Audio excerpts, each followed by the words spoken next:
Hey guys, another Rebel vlog. We have James Krause, UFC lightweight here, and he is also an entrepreneur. He owns Glory MMA and Fitness. You are also a black belt in Jiu-Jitsu as well, yeah. And you teach at your own gym. You teach the MMA classes as well as the Jiu-Jitsu classes?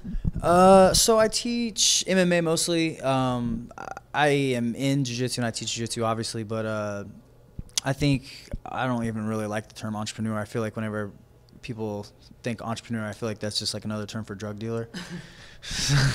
So it depends on what you're getting into. But yeah. I mean, I've never felt like fighting was like an end goal for me. I've never felt financially secure.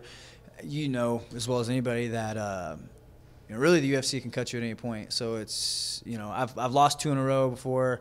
And I thought that I was going to get cut, and I got one more chance, and obviously I made the best of it or whatever. But you just never know, and I've never felt secure with being with the UFC. So I've always wanted to kind of branch out and do other things. That's good, yeah. And actually, I wanted to get into a little bit about that. So let me use my password. Sorry about that. So you being an entrepreneur, you also have 2 children, right? Mm-hmm.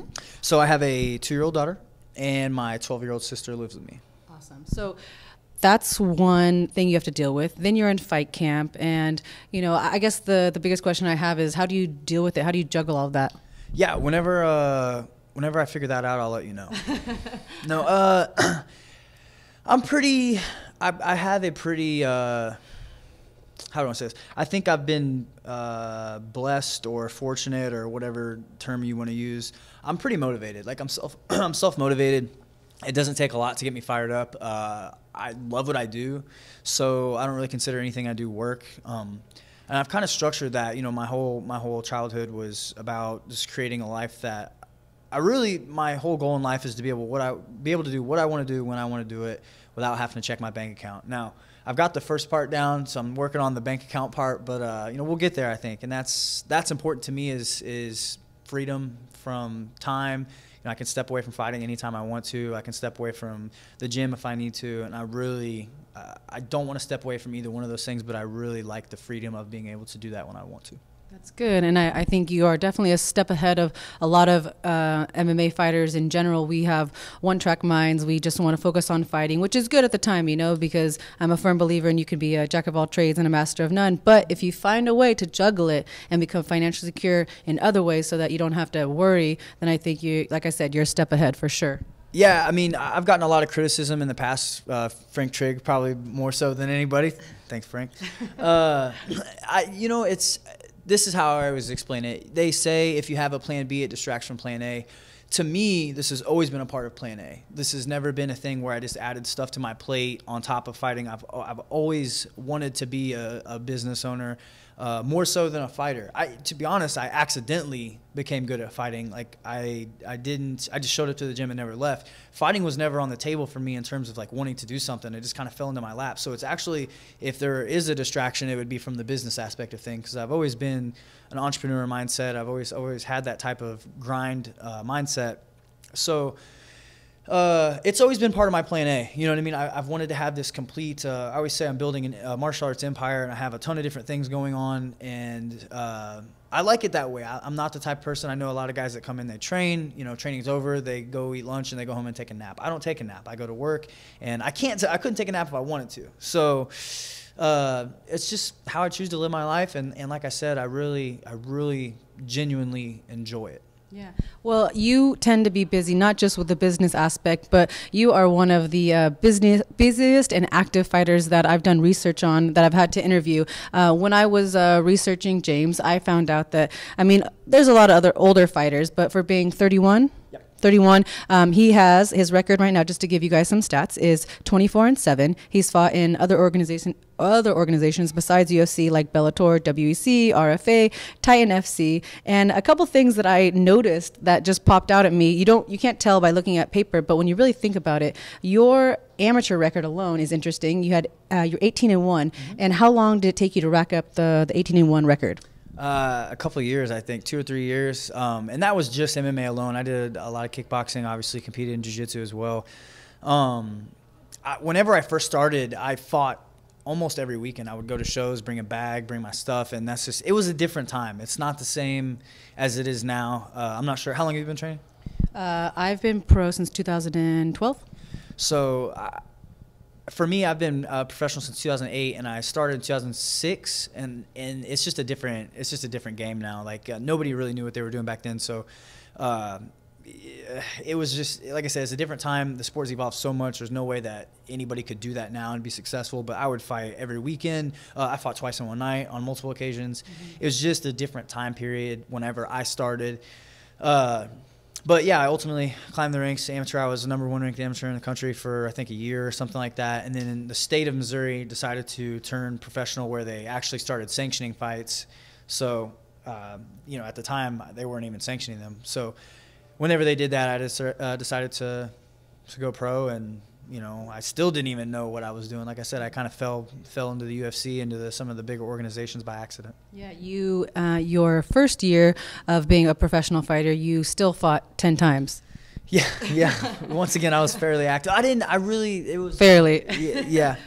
It was just something I enjoyed doing, and like I said, it was a different time period in the sport. It was socially acceptable, especially at least in my area, socially acceptable to fight often, to fight more than once in a night, to fight people out of your weight class, to take these tough fights, because it's pretty typical in the Midwest to see that type of stuff. And fortunately for me, I've always had good people watching over me, making sure that I had taking the right fights at the right time and all that stuff. But I've done it without getting my brains beat in for the course of 11 years, and I think that's ultimately important. Now you're starting to see that shift over the last year or two of people sparring less, getting hit less, to whereas whenever I started, it was like, hey, let's beat each other's brains in every day. Yeah.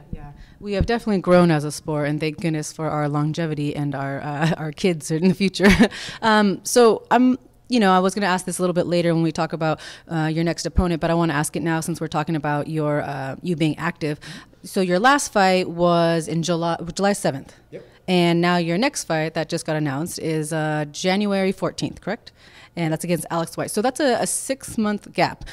So going from fighting 10 times in a year when you first started to, twice a year essentially now, I guess my question is, do you prefer fighting less, and how many fights is ideal in a year? Yeah, I usually prefer to fight less. I know if you look at my record, I'm kind of being a liar because I just fought 4 times in the last 4 months, I think, right? 3 months, something like that. So I typically, for me, 2 to 3 times a year is ideal. I think anything over that, and I just don't feel efficient with other things in life. So twice a year is good for me. And there's a couple reasons why I turn around fast. Well, 6 months really isn't a fast turnaround to me, but I don't know. I really, honestly, I go by how I feel. Like if I feel like I want to fight, then I do. And if I don't, if the game is kind of getting the best of me, and I feel like I have other things that I need to take care of, I take care of those things. So really, I don't fight unless I really am hungry and I'm like itching to get back in there. And that feeling started to come back. So I asked for a fight. I said, hey, give me a couple months, and they gave me the perfect time, perfect location, everything. That's good, and I think that it sounds like that is how you juggle everything and stay on top, because you don't want to suffer in any aspect. So it sounds like, you take care of business in one aspect, and when one starts to suffer, or when you feel the itch to fight, then you proceed, and it seems to be working for you. It's just a priority shift. If I don't have a fight, I shift my priorities elsewhere. And if I do have a fight, I don't ever miss trainings or anything like that. It's not a huge deal, but I think it's just, when one thing comes up, you shuffle around the priorities. And I'm not saying that it's working, but I'm not saying that it's not working either. Okay. So I'll take it. All right. I just want to touch real quickly on your experience with The Ultimate Fighter. If you don't know, James was on The Ultimate Fighter initially the first time. What year was that?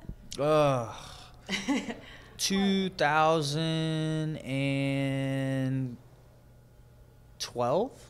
Sure. Okay. And then he was on the Ultimate Fighter 2017 Redemption Series, where you only lost in the finals to Jesse Taylor, correct? Semifinals. Oh, sorry, semifinals. Okay. Lost in the semifinals. So I had beaten Johnny Nunez, had a war with Ramsey Nijem, former UFC. His last fight was in the UFC. We had a 3-round war. I definitely am not one to make excuses. I had a lot of stuff that I was battling. I had a concussion. Not that that makes any difference. A lot of things on the table that I was dealing with. So I had a concussion. I had an eye injury. I was battling a staph infection. All that aside, those are all excuses or whatever you want to call them. But that is that's one of the things that intrigued me about the show, and that's the beast of the show. You know what I mean? That's why the Ultimate Fighter is so crazy. The name of the Ultimate Fighter is just that. Like, to me, that's what it was all about. Is I feel like if I could make it through this one thing, that I can make it through anything in the fight game. And it really is. It's so hard to deal with. There's so much stuff going on. I mean, I literally fought every single person that I stayed with in my room. Every single one. Ramsey stayed right above me. Jesse stayed right next to me. And Tom was diagonal to me, or cat-corner to me, or whatever. Yeah. So I fought them all. And it's, 1 minute people are your friends, the next they're your enemy. And it's a crazy, crazy, crazy dynamic. And it turns so fast, so fast.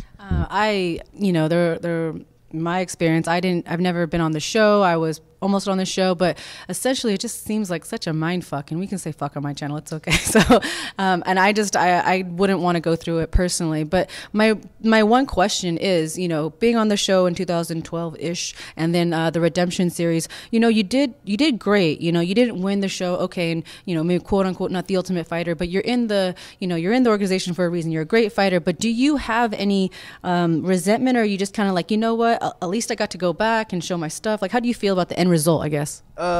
So with the Ultimate Fighter, I feel like there's multiple ways to win the show. There's obviously winning the contest, which is what everybody sees. The people at home see, the people, that are contestants or whatever see. But I believe there's other ways to win the show. And, I think you can win the audience. You can capture the mind share from the people watching at home. You can capture their emotions. You can capture them as fans. And I really feel like in terms of taking out the contest part of it, the competition, I feel like I won the show hands down in every other department other than that. I feel like I gained a huge fan base. I got a lot of exposure from it. And that's ultimately what we're trying to do. And we're all, as fighters, we're trying to win, but I think there's the things that people don't understand is, like, we're also trying to build a side brand and build an audience to promote to. And I did a very, very good job at that. I feel like I gained a massive following. I basically, fast-tracked any exposure that I would normally get through fighting twice a year or whatever. And it really helped a lot. Yeah. Well, it sounds like you're really positive about it. And like I said, a lot of fighters wouldn't get a second chance to be on the show, and that's something to take away. You got a second chance. That's amazing. Yeah, it's I wouldn't say that I don't want to say I would do it again, but I would do it all over again. It's if it was presented to me, I don't know the circumstances. It's a tough thing, especially having kids, being away from your family for 6 weeks. It's very, very, very mentally taxing, and it's especially for me. I was supposed to be the first fight. I went from being the first fight on the show to the last fight on the show. My guy missed weight, had to cut weight, put weight back on, recut the weight, get another. It's just a constant emotional roller coaster, and you can never know what's going to come. Well, I mean, it seems like that is the theme of your life, having a whole bunch of shit go on. So sounds like you're used to it. You're good at dealing with it. That's great. Transitioning, in our last little segment here, your up-and-coming fight with Alex White. It's going to be in your home state, correct? Yes, okay. So, I mean, that's exciting. Can you just tell us a little bit about how you're feeling about Alex White himself as an opponent? Yeah, I've trained with Alex before. He's very, very durable, very gritty, good striker. I wouldn't say that he's overly technical, but he is one of the guys that he just won't go away. He's endless cardio. He's got all the things that are very, very difficult to teach. He's mentally a mental monster. Like I said, he's super tough and good power in his punches. I think I am an entertainer. If you guys have never heard an interview from me before, I say it all the time. I'm not a fighter. I'm an entertainer. I would much rather lose a fight of the night than win a boring decision. That's just how I am. And I think this fight has fireworks written all over it. And I don't see a scenario where this fight is boring. Alex is a guy that when you go out there, he's not hard to find. He's going to step right out in front of you. And I, on the other hand, I like to pick angles and stuff like that. But definitely volume's high. This is for sure going to be a phenomenal fight for the fans, probably the people's main event, if you will. Cool. Well, hopefully you get another performance of the night, fight of the night. Yeah. Okay. Well, last question, and it's about you moving down to lightweight again. And I guess, obviously you're making the move, so you think that's what's best. I think I read that you said that your frame is better suited for lightweight. Is there any other reason why you're moving down? And then, in addition, how have you prepared differently, if any? Well, I'm an in-betweener. 55 is a very, very difficult cut for me. After the show, I got a really bad staph infection, was in the hospital for 2 weeks over it, had 3 surgeries, and I lost probably 15 pounds when I was in the hospital, and I never put all of that weight back on. I'm walking around probably 10 pounds lighter than I used to. So when I'm leaving practice at 180, 182, it's really difficult for me to go to 170. If I were to go up to 170, I would have to take probably 3 to 6 months and put some lean muscle mass on. But 55, I feel like I'm very, very big at the weight class. I usually get back to low 180s to mid 80s when I step in a fight. I've never done the early weigh-ins yet. I was getting back to low 80s with 24-hour weigh-ins. So I'm really interested to see how my body responds to the 36-hour weigh-in. But I feel like I'm going to be really big, really strong. I'm obviously tall for the weight class, and I think that if you put me at 55 and you put me at 70, I think I'm going to go farther at 55 than I would at 170. So ultimately, this fight is going to be the determining factor. I feel good at 70. I feel strong at 70. But ultimately, if I look at that, I've been fighting lightweights at 170 over the past this year. So I'm going to go back down to 55, see how it feels, and then we'll make a final decision from there. I think you will like the early weigh-ins. I really appreciate it. I like it a lot. I haven't heard anything besides people who just don't like to get up early. So, yeah, I think it'll be best. I did it for 170, and it was obviously great to weigh in early. But for 55, I think it's not just nice. It's actually it'll have a real functional difference for me. Have you, obviously the dieting and maybe a little cardio, if you had to say that the biggest thing that you had to change from, moving down in your training or your diet or anything, what is that? Quality of life. It's like, your diet, yeah, at 170, I can pretty much eat, I just clean it up. Just clean it up a little bit. With 155, I have to change my life, and that's less cheat days. No cheat day. It's like I have to be right on. I have to be very, very strict. I'm still cutting 20 pounds of water, and it's tough. So it's but I think I will. It's sucks during the cut, but whenever you get into the fight, as you know, and you feel somebody else's power, you feel them. I feel like whenever I lock up with a lightweight, and this has been through my whole career, I just don't feel the same as when you lock up with a welterweight. It's just different. I feel very strong at the weight class. So. Well, that's all my questions, I promise. I like to give all my interviewees a chance to, social media handles and all that. Where can we find you? Instagram, Twitter, Facebook. I usually don't post much on Twitter because people talk too much shit. Well, what is your handle? The James Krause on all of them. All right. The James Krause. And do you have any sponsors, anybody you want to thank? Nope. Oh, no, that's the first time. Dang, he's one show. Got it. I did not expect that. So if you want to see James, his next fight is January 14th in Missouri, right? Yeah, St. Louis, Missouri, January 14th, Alex White, 155. It's going to be a great card. All right, guys. Well, you heard it, and I pick you. So sorry, Alex White. Thanks.